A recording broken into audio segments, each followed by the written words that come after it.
Hi there, dear dreamers. Welcome back to emmeyasoleildreamwork.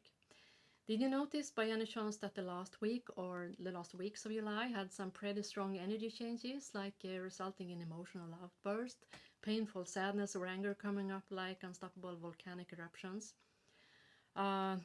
Pretty much like all that you would like to keep under the radar have popped up, and actually this has been because both an altered human resonance, a different Earth magnetic field, and on top of that, pretty strong solar winds. And as a matter of fact, Earth is right now entering a fast-moving stream of solar wind, and this is causing some geomagnetic unrest around the poles. The gaseous material is flowing from a northern hole in the Sun's atmosphere. And all you high latitude sky watchers have really a great chance to see some beautiful auroras. So this is kind of a strong energy, the kind that we cannot stop and which affects us a great deal. This is a good thing. So because we have a tendency to suppress things that we don't like to look at and certainly don't like others to see. So let's use this amazing and relentless energy to work through the old layers of hidden emotions. Say hi and welcome to August, which this year have a value of 12, a number coming with a prayer for delivery and those things that dwells in the stagnant layers of inner suppression, as well as those stagnated errors in the world. Think about those stagnant layers as bad circulation in the body, bringing horrible results, as horrible as tissue death and rot if we don't do anything about it.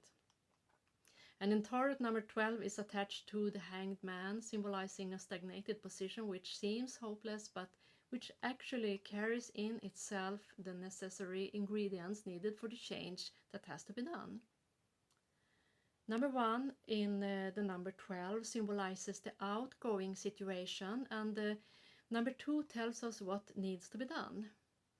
I believe every one of you has been in this kind of situation where you know that things have to change and where you also know what has to be done, but really can't find the courage or the way to do it because you have tried and ended up against the wall. And then number 1 and number 2 can't really add up in number 3, and thus they stay separated in a not very life-promoting way. Stasis in a bad way. Like blockage in the sewage, bad ventilation, kidney stones, or even blood clots. So the stasis in number 12 in worst case scenarios then means that life is threatened. But within every bad situation lays the solution, and we will have to find that will to change and to live. This possible power to gain is the inviolable force called life. And life means movement, flow, and creation, which is the opposite to stagnation. And number 3 in Tarot, then represented by the Empress, comes with motherhood, nutrition, and a lot of loving, living energy. We have many situations that need to be changed around the world. And one of them is obviously the common pandemic situation, which is really well symbolized by the Hanging Man. We have ourselves quite a fixed little position here, ruled by a great deal of intimidation and obvious lies. This holds humanity in an iron grip, and it's not easy to do something, you may say, but hey, well, it is easy to do something. You don't have to do much. But let's start with saying that the sign of this month is Leo, and this Leo needs to find the courage again, because we need to transform this stasis and make life begin to flow again. So what's the best way to do that? Well, to change a situation you don't want to be in, you at first have to understand it. And in order to do that, you have to interpret it. So let's do this interpret work on the pandemic situation of the world. Let's do it on the first level of dream interpretation too, where everything in the situation is you.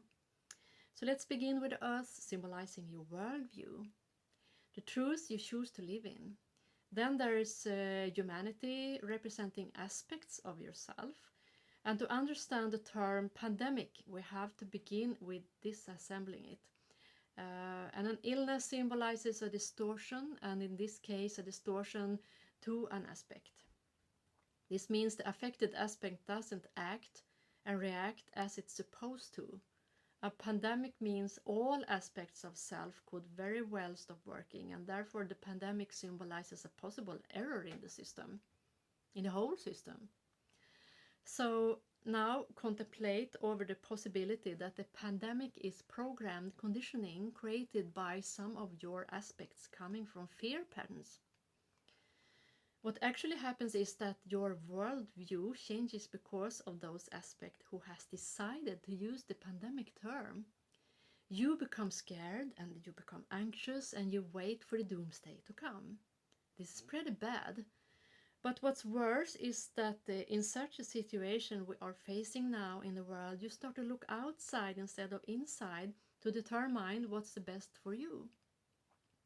You let those who have decided that your life terms are spelled pandemic decide if you are ill or not.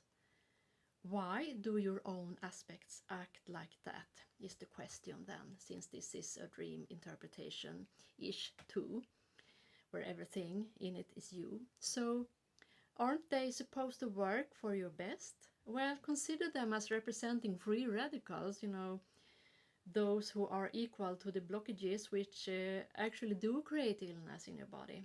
Free radicals are in their turn equal to fear and to negative thinking. So when letting a word like pandemic change how you feel, you accept illness as being your worldview, an unstoppable fact. So the question is if this is the way you would like it to be. The answer is of course no. No one wants it to be this way, so how about you deciding for yourself how you feel instead of measuring it by looking for the latest news about death tolls and numbers of infected individuals, numbers that are anyway manipulated to fit into the world picture the authors of negative human control want to impose on you. So in order to make you stay in line, they do this, and I don't say people aren't getting ill, but not necessarily for the reasons you have been told. And there is for sure a larger context to this so-called virus. Don't fall for the fear-mongering. Decide for yourself. Think, feel. Do you remember what I told you in the June newsletter about Yod, the isosceles triangle that symbolizes the finger of God? The strong astronomical energies at hand really represents this finger of God, and this Yod phenomenon will astronomically occur 3 times this month of August, so prepare yourself. Right now we have entered a full sturgeon moon in Aquarius, being under the influence of Uranus and therefore coming with a longing for the true meaning of freedom. So jump on that train, you too, and give yourself the gift of consciously letting go of the kind of fear inside which is leading you astray in the situation right now. Say thank you for the lesson and goodbye.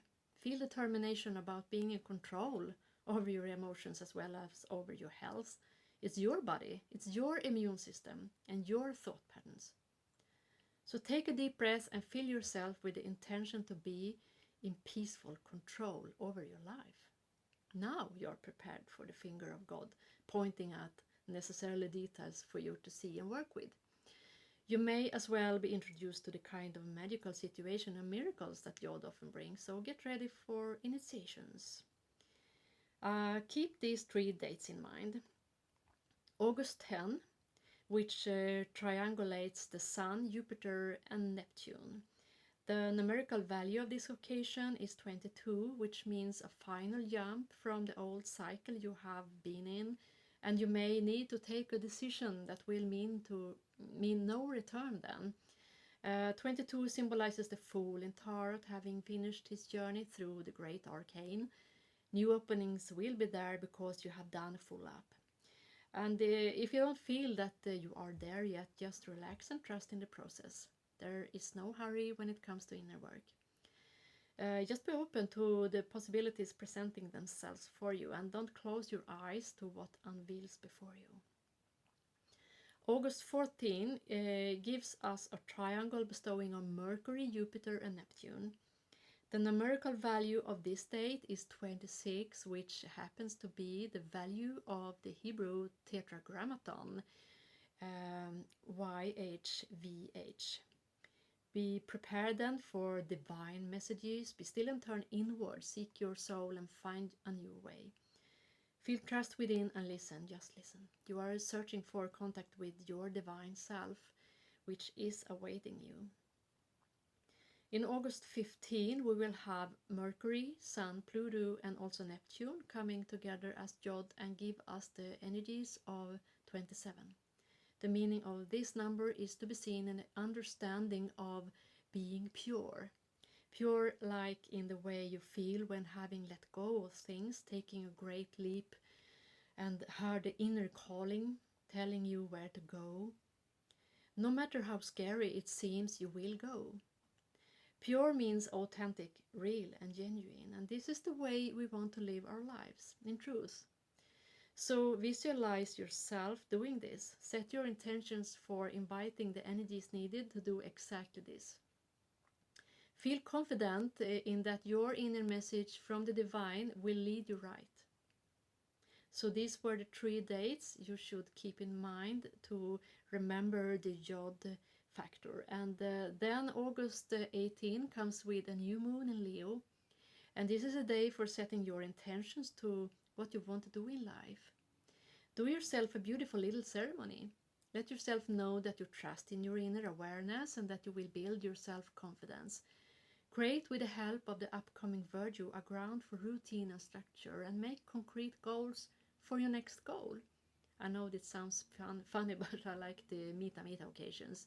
So then Sun enters Virgo August 22, that which you have longed and wished for will finally be there. So yeah, reach out and make it real. It's yours to create. Virgo is a solid and concrete sign and will bring that new brave visions from the Leo season to reality. The Virgo, she gives that practical final healing touch to the old wounds, and thus the future look really hopeful and good. So be brave and confident, dear ones, because a new cycle is coming, so trust in the process. I would like to tell you about an old dream of mine, treating a walk through what really felt like hopeless fear, but anyway ended up in something really good. It is a little fool's journey too, since including 2 leaps, just like the fool begins the great arcana as number 0 with a leap into the unknown, unknowing of what he will have to face, and ends it with number 22 carrying with him himself the understanding wisdom coming from the process, and then taking a leap into a new cycle. So this dream, which is from 2003, starts with being in great danger because of an upcoming explosion, and an explosion symbolizes upheavals and chaos, danger, of course a lot of danger, and in order to avoid this explosion I have to jump down into a deep abyss that leads to a peculiar house belonging to a scary man. And this really symbolizes the Persephone and Hades theme also. So in the dream I know that I have to decide for myself mentally that everything is going to be okay, and as well that I can bring everyone with me that have to come to be safe too. They are not to be included in the jump, but me doing it makes the others safe, like having to sacrifice for the good. And when taking the leap I have to use my willpower, because it is a really huge and scary one to do, leading down to that dark abyss. And as if that wasn't enough, I had to put my hand into the jaws of a horrible and scary dog being there with me when I take the leap. And this is really on the hardest theme, since he has this scary watchdog Kerberos. And I have to decide again that everything is going to be okay. And I try to convince myself that I am not afraid.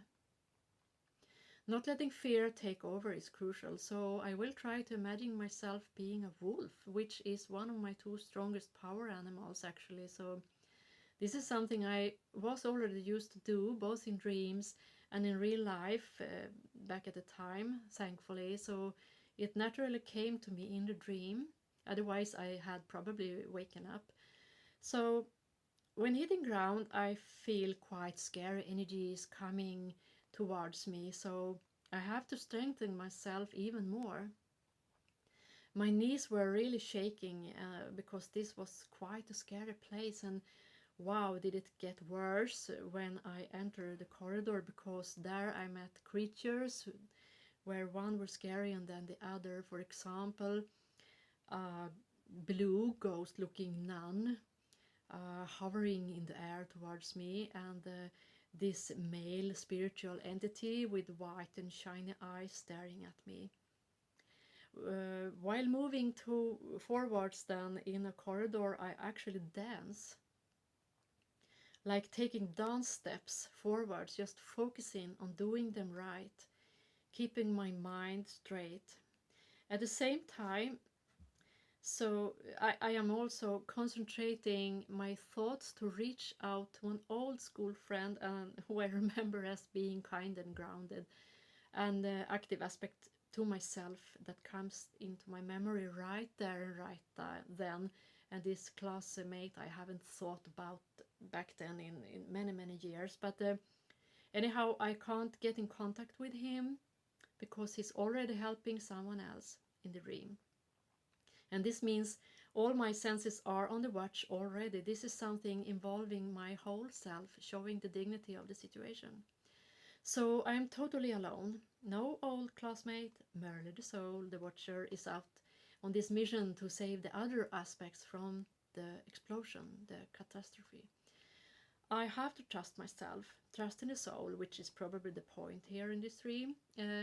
So I try not to focus on the entities I meet and neither ignore them, because that is just as dangerous, I know.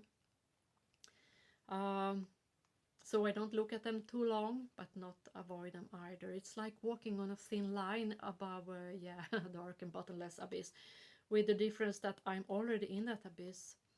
Well, I just dance forward, but when I come to this corner and turn right, a huge feeling of fear overwhelms me, and to my unspeakable horror, I notice that this is the center of evil. It's like just a revelation to me. I just know this, and horrible creatures are sitting there lined up along the walls of a square room, and they are gray and seem to be made of stone.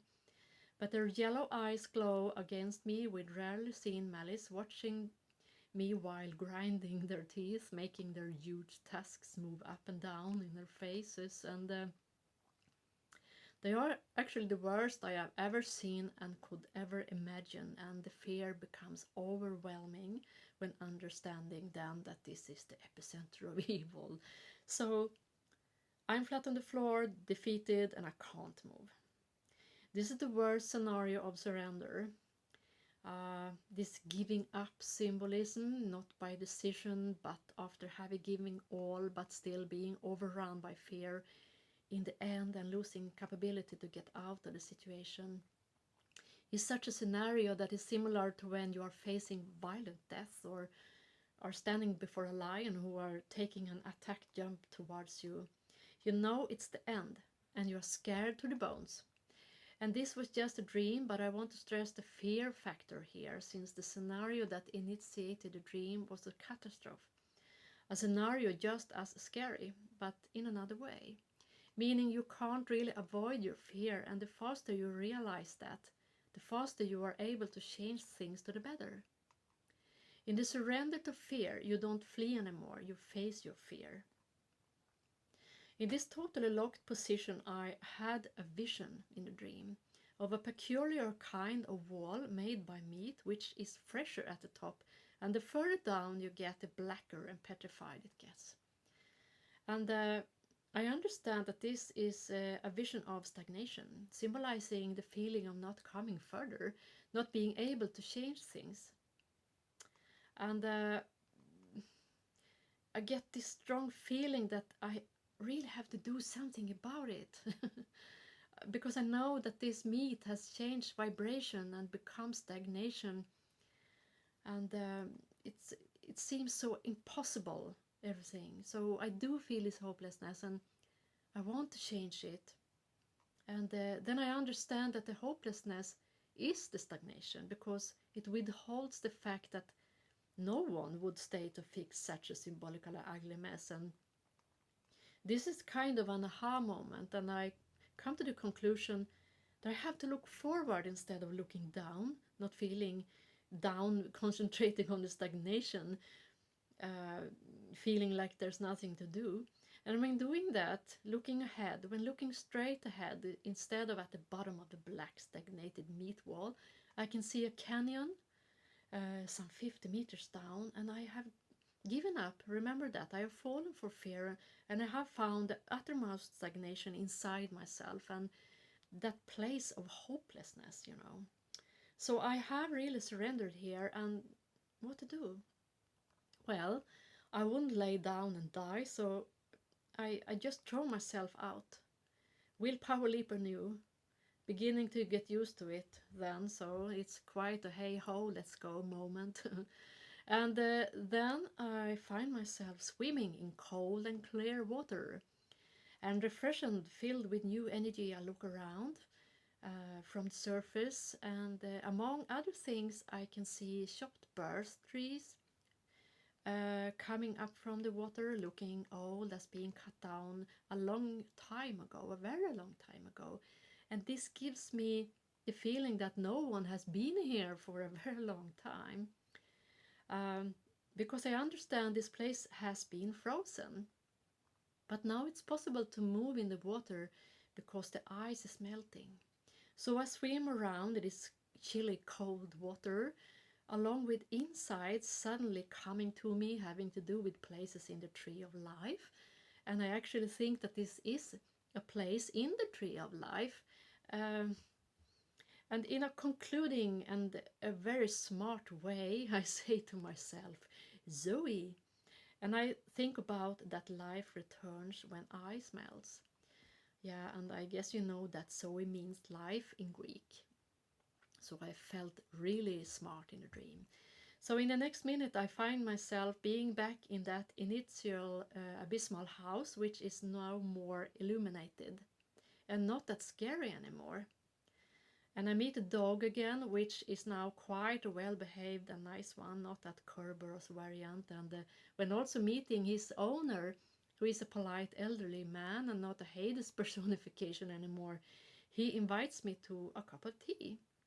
So this dream was really filled with it all, symbolism, archetypes, and happy ending, and it's like a hero's journey, quite a little bit. And yeah, I really think that we all have these hero journeys to do. This is a time we'll have to stand up and stand straight, gaze fixed forward, be farsighted and still present in what's going on. So don't fall for fear-mongering, and remember, you are the one deciding how you are feeling. Taking that leap down to the house in the abyss, down to the realms of Hades and Kerberos, and daring to tread the paths of the deepest core of fear means actually daring to see that which is usually kept under the radar, as well as it means daring to take a closer look at what's beneath the surface of the world scenario of today, even if it's scary.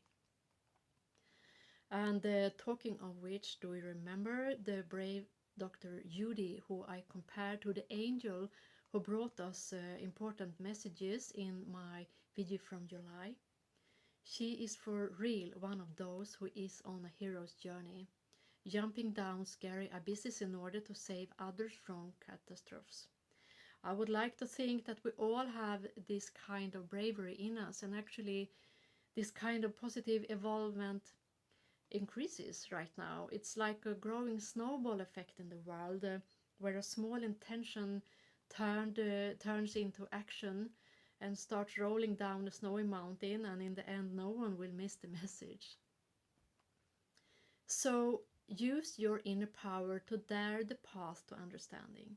You don't have to stand on the barricades, just dare to see things that are supposed to be kept under the radar. Listen to what is said between the lines, as well as, of course, pay attention to your dreams, because dreams contains all that subconscious, all the subconscious information you need to understand yourself on a deep level. And your subconscious mind is that beacon you really need more than ever right now. And going back anew to the numerological value of this month, number 12, and the connection to the tarot card, the Hanged Man, this card seems quite hopeless, just as hopeless as that disgusting symbol of the meat wall.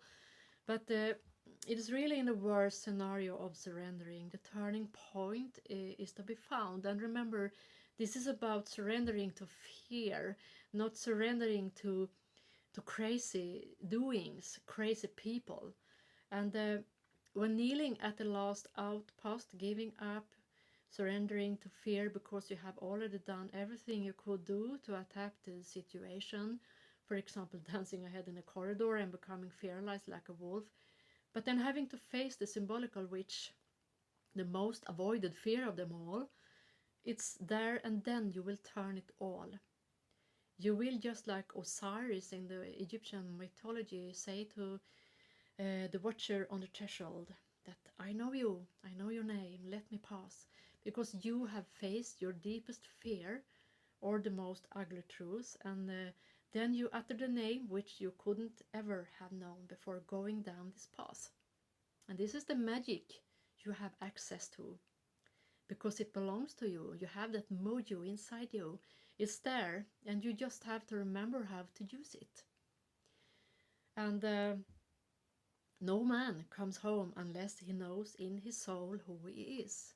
This is what is said in one of the most beautiful chapters of the book Awakening Osiris that I have mentioned before, but since speaking of him, I have to mention it again, because this book written by Stephanie Daly is really lovely and based on the Egyptian Book of the Dead. So Osiris had, as people of course often do, forgotten who he truly was during his cycle of lives.